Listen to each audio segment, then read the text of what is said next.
We are Safex. Fire safety begins with understanding how fire works.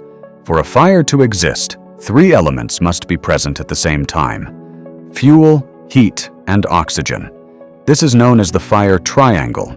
When any one of these elements is removed, the fire can be extinguished. Fires are classified based on the type of fuel that is burning. Class A fires involve solid combustible materials like wood, paper, cloth, and plastics. Class B fires involve flammable liquids such as petrol, oil, grease, and solvents. Class C fires involve flammable gases or energized electrical equipment. Class D fires involve combustible metals and require special extinguishing agents. Class F fires involve cooking oils and fats, typically found in kitchen fires. Class L fires involve lithium and lithium-ion battery fires, which require specialized extinguishing methods. Using the wrong extinguisher on the wrong class of fire can make the situation worse.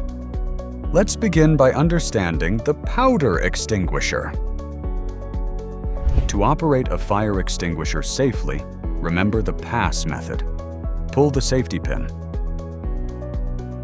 Aim the nozzle at the base of the fire.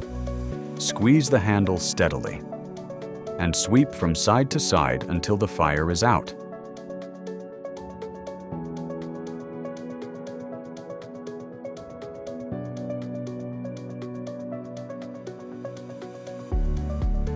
Do not attempt to fight a fire if you do not know what is burning.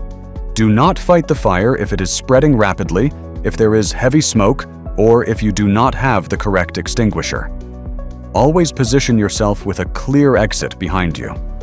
If the fire cannot be controlled immediately, evacuate and alert emergency services. Together, let's create a safer environment. For technical assistance, reach out to us.